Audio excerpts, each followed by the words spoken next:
جو حقوق العباد کا خیال نہیں کرتے، لیکن کل قیامت کے دن جتنیاں بھی نیکیاں ہوں گی وہ اس کے پاس سے لے کر جن کا حق ہے ان کو راضی کیا جائے گا اور اسے جہنم میں منہ کے بال جناب گسیر کر داخل کر دیا جائے گا۔ بڑا کوئی سنتے ہیں، ذرا سنیں کہ سب سے جس کو ہلکا عذاب دیا جائے گا، سب سے ہلکا عذاب، تو اسے جہنم کے جوتے پہنائے جائیں گے۔ استغفر اللہ بیٹا، استغفر اللہ کہ جہنم کے جوتے پہنائے جائیں گے۔ اب اس طرح ہوگا کہ اس کی جو کھوپڑی ہے، جو دماغ ہے، اس طرح ابلے گا جس طرح کی ہانڈیاں ابلتی ہے۔ اب وہ بندہ کہے گا کہ سب سے جو بڑا عذاب ہے مجھے ہی دیا جا رہا ہے۔ بڑی بڑی باتیں سنتے ہیں، کاش ایسا ہو جائے کہ جب گناہوں میں جانے لگیں اللہ کا خوف آ جائے۔ یہ رمضان جائے گا، پھر ہماری نمازوں میں غفلت شروع ہو جائے گی، لوگ پھر گناہوں میں پڑ جائیں گے،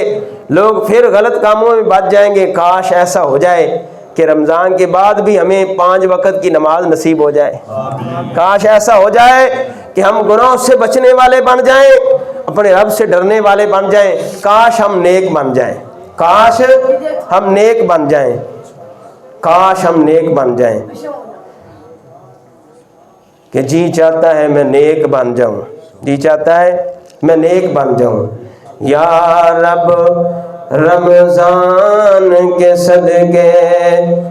سچی توبہ کی توفیق عطا فرما دے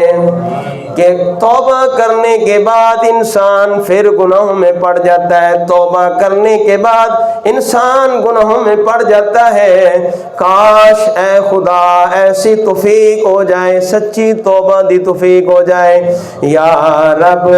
رمضان کے صدقے سچی توبہ کی توفیق عطا فرما دے۔ نیک بن جاؤں جی چاہتا ہے، یا رب نیک بن جاؤں جی چاہتا ہے۔ یا خدا سچی توبہ دی توفیق عطا فرما دے۔ ساری عمر گناہاں دے اندر گزار دیتی، بدیاں دے اندر گزار دیتی، یا اللہ ایسا کرم ہو جائے اے رمضان مبارک دے آج آخری جمعۃ المبارک ہے، یا اللہ ایسا کرم فرما دے، یا اللہ ایسا کرم کر دے، ایسی توفیق عطا فرما دے کہ آج ایسی سچی اور پکی توبہ دی توفیق عطا فرما دے کہ دوبارہ گناہوں کی طرف نہ جاؤں، کہ نیک بن جاؤں جی چاہتا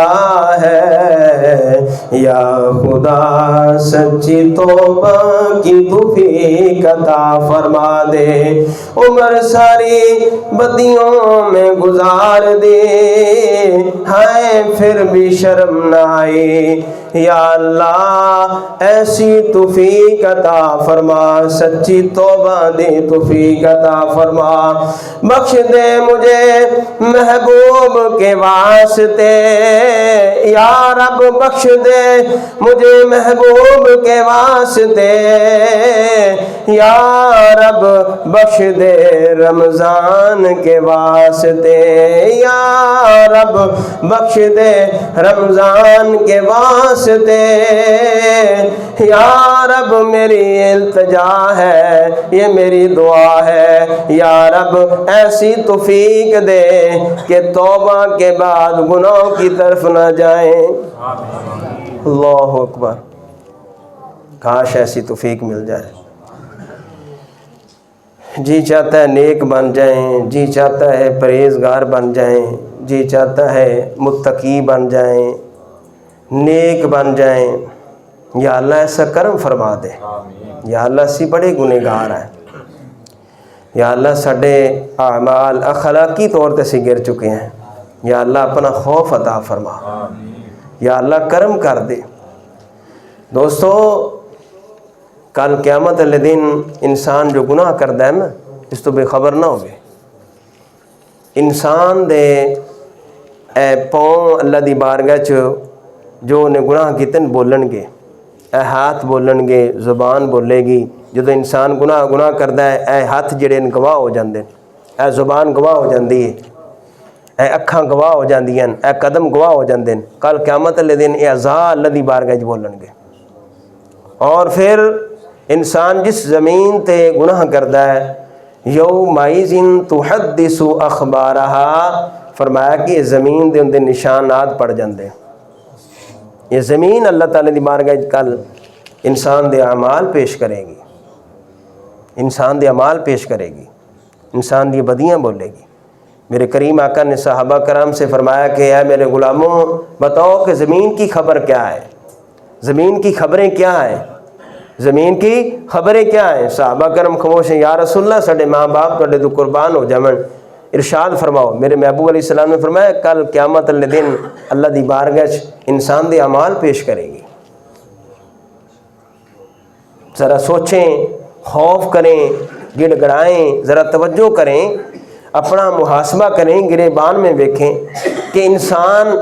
یہاں گناہ کرتا ہے، چھپ کر کرتا ہے، لیکن زمین گواہ ہے، زمین گواہ ہے۔ انسان جو کچھ کر رہی ہے زمین گواہ ہے، لیکن یاد رکھو جس نو سچی توبہ دی توفیق مل جائے، یاد رکھو جس نو سچی توبہ دی توفیق مل جائے تو اللہ تعالیٰ اذان بلا دے گا انہیں کوئی گناہ کیتا ہے۔ فرشتے کرامن کاتبین جڑے اعمال لکھ رہے ہیں، فرشتے نے بھول جائے گا انہیں کی گناہ کیتا ہے۔ او حدیث سماعت فرماؤ، حضرت عبداللہ بن مسعود رضی اللہ عنہ سے روایت ہے، رسول اکرم صلی اللہ تعالیٰ علیہ وآلہ وسلم نے ارشاد فرمایا کہ گناہوں سے توبہ کرنے والا ایسا ہے جیسا وہ شخص جس نے گناہ نہ ہو، جس میں گناہ ہی نہ ہو، گناہ ہی نہ ہو۔ اور دوسرے مقام پر حضرت انس رضی اللہ عنہ سے روایت ہے، رسول کریم صلی اللہ تعالیٰ علیہ وآلہ وسلم نے ارشاد فرمایا کہ جب بندہ اپنے گناہوں سے سچی توبۃ نصوحہ کرتا ہے کہ آج کے بعد میں گناہ نہیں کروں گا، آج کے بعد میں بدی نہیں کروں گا، اور کاش ایسا ہو جائے، ایسی موبائل دیکھ رہی ہوئی کوئی بھی غیر محرم آ جائے فوراً ہی اوپر کر دئیے، خدا دا خوف آ جائے، اسی چل رہی ہو ساڑھے سامنے کوئی غیر محرم عورت گزرے فوراً ہی ساری نگاہ تھلے ہو جان، کاش ایسا ہو جائے، کاش ایسا کرم ہو جائے، کاش ایسا ڈر پیدا ہو جائے، خوف آ جائے۔ اور میرے محبوب علیہ السلام دے غلاموں جس وقت آج نوجوان نسل کے لیے تباہ ہو رہی ہے تو انہیں پتہ نہیں اس چیز دا، لیکن کئیاں ماں باپا نے پتہ خود دے نہیں جناب وہ پیکج لوا دے رہے ہیں، اگے تصویر پیچھے گانا چھڈی جا رہے ہیں، یہ تو انہیں پتہ نہیں کتنا بڑا تسی جناب جرم کر رہے ہو۔ تسی ایک کدے سوچیا نہیں، بڑی بڑی بیادری تسی ویکھا ہونا، کدے سوچیا نہیں کہ جی جناب جس کی بہت زیادہ عمر انہوں موت آئے گی، جوان بھی مر رہے ہیں، بچے بھی مر رہے ہیں، بڑے بڑے اسی جناب اپنے ہتھاں نال ویکھنے، اپنے ہتھاں نال دفنانے، سارا معاملہ ہو رہا ہے، لیکن یاد رکھے وہ کہندے نے بھی اے جڑا کام کر رہی ہیں تو چلا جائے گا تیرا گناہ برقرار رہے گا۔ مثال تو نیٹ دی دنیا ہے، تو چلا جائے گا نیٹ میں چلتا ہی رہے گا، جدوں بھی تیری ویڈیو کسی دے سامنے آئی انہیں گانا سننا ہے گا، تینوں گناہ ملتا رہے گا۔ جس نے نیکی ایجاد کی تھی ہاں جی وہ چلا جائے، جتنا بھی انہیں تے عمل کیتا تو لہذا شریعت کہندی انہیں ثواب ملے گا، یعنی اچھی گل اچھی بات انہوں اگے پھیلایا، دین دی گل پھیلایا، اور زیادہ ہی شوق ہے تین مشہور ہوندا تو لہذا نعت بھی تو لا سکنا ہے پیچھے، تو آدھی تصویر دے پیچھے نعت بھی لا سکنا، اللہ دا کلام بھی لا سکنا ہے، اس برائی تو بچو۔ مولا علی دا قول ہے، فرماندے نے کوئی خوش نصیب ہے جڑا بہت مشہور نہیں ہے، مشہور ہو تو کرو گے کی کہ ساری آخرت ہی برباد ہو گئی۔ ہاں جی قبر دے اندر آگ جلائی جائے گی، ہاں جی جناب آنکھوں میں کیل ٹھونکے جائیں گے گانے دیکھنے والے، گانے سننے والے، جناب سیسا پگلا کر نبی پاک نے فرمایا کہ ڈالا جائے گا، یہاں تک کہ ایک بندہ موت کے وقت ہے حافظ قرآن، لیکن جب موت دا وقت آیا مت لوگوں نے پاس یعنی آس پاس کلمہ شریف دا ورد شروع کیتا، لیکن ان دی زبان تے کلمہ نہ جاری ہو گئے۔ اس گل تو تسی توجہ کرنی ہے کہ وہ دن کتنی مرتبہ گانا سندا سی، دن کتنی مرتبہ جناب وہ ڈرامہ یا فلم دیکھدا سی، کتنی دفعہ وہ آدھی جناب اکھاں نو حرام یا زنا دے اندر مبتلا کردا سی، لیکن جدوں بار بار کلمہ شریف پڑھا گیا، کیونکہ حکم ہے کہ موت دے وقت یہ نہ کہو کلمہ پڑھ، بلکہ ان دے کول نہیں تسی اچھی آواز دے اندر بلند آواز کلمہ شریف پڑھنا شروع کر دیو، انہوں یاد آئے گا، ان دی زبان تے اپے کلمہ جاری ہو جائے گا۔ لیکن کلمہ جاری نہ ہویا، کلمے دے بجائے نہیں گانا جاری ہو گیا، یاد رکھے کہ گانا سنن والا کدے کدے